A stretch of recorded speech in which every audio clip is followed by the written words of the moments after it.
সন্ধ্যা বন্ধুরা, চলে এলাম চাটা খেয়ে। এখন আবার এই যে রেডি হয়ে গেছি, একটু বাজার যাচ্ছি। প্রচণ্ড গরম, রেডি হতে হতেই ঘেমে জল হয়ে গেছি। বাজারে যাব, বাজার থেকে ঠাকুরের ফুল আনার আছে। কালকে যেহেতু বৃহস্পতিবার, সকাল সকাল একটু পুজো করব, রান্না, ছেলে স্কুল, সব কিছু আছে। ওই জন্য নিজেকেই সব কিছু করতে হয়, যেহেতু ওই জন্য আগে রেডি করে রাখি আমি। তো চলো তাহলে যাই, বাজারে গিয়ে শেয়ার করব।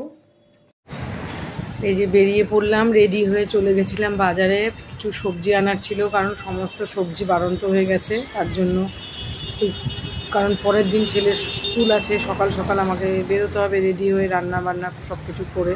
আবার বৃহস্পতিবার আছে, সেই জন্য ঠাকুরের ফুলই আনতে যাচ্ছি মেনলি। তারপর সকালে উঠে বাজার যাওয়া মানে অনেকটাই দেরি হয়ে যায় সব কিছু।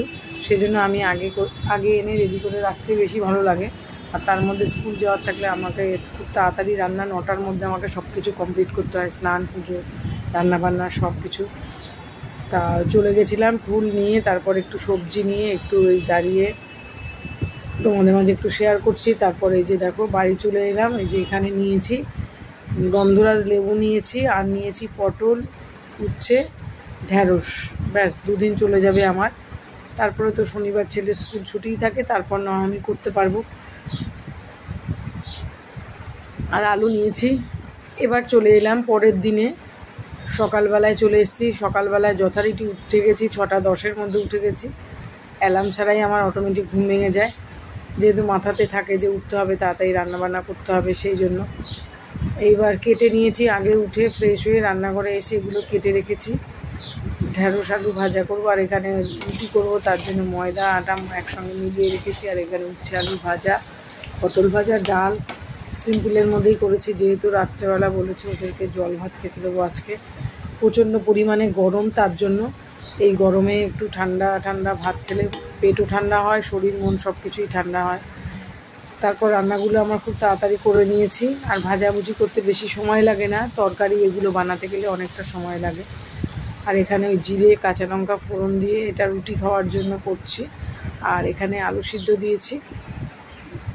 এই ছিল আজকে আমার দুপুরের রুটি, সারাদিনের মানে দুপুরের রুটিন। তারপরে এই যে রুটি করে নিয়েছি, বরের জন্য টিফিন নিয়ে যাবে।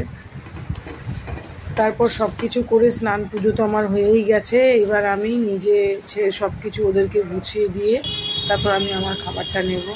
তারপর ছেলেকে ভাত খাইয়ে নিয়ে রেডি করে নিয়ে এই যে বেরিয়ে পড়লাম স্কুলের উদ্দেশ্যে। যদি স্কুল থাকে সবসময় প্রতিদিন, তাহলে তোমাদের মাঝে একটু একটু করে শেয়ার করতে পারি বাইরে বেরিয়ে। আর নইলে তো ঘরে রেগুলারে যা কিছু সেগুলোই শেয়ার করি তোমাদের মাঝে।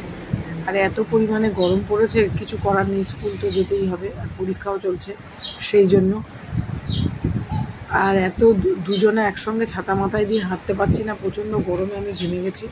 এবার না ছাতা ধরতে পারছি না কিছু, সমস্যা। তার মধ্যে রাস্তায় বেরিয়ে ভিডিও করা খুব সমস্যা হয়ে যায়, যেহেতু ব্যাগ আছে হাতে, ছাতা, তারপর ছেলেকেও ধরতে হবে। আবার মেন রাস্তার উপর দিয়ে যাচ্ছি, ফুটের উপর দিয়ে যাচ্ছি না এই কারণেই যে বাসটা যদি পেয়ে যাই, তার জন্য। সেই কারণে এমনিতে অনেকটা হেঁটে গিয়ে এলাম। তারপর সেখান থেকে স্কুল যাওয়ার সামনে যে বাসটা, সেটা পেয়ে গেলাম। আর বাসে উঠে একটু ভালো জায়গায় বসে তোমাদের মাঝে একটু শেয়ার করছি। এই বিবেকানন্দ রোডের স্বামী বিবেকানন্দের বাড়ি। তারপর স্কুলে পৌঁছে দিয়ে আমি বসে রইলাম, স্কুল ছুটি হবে তারপর আসবো। তো চলো আজকে একটুকুই।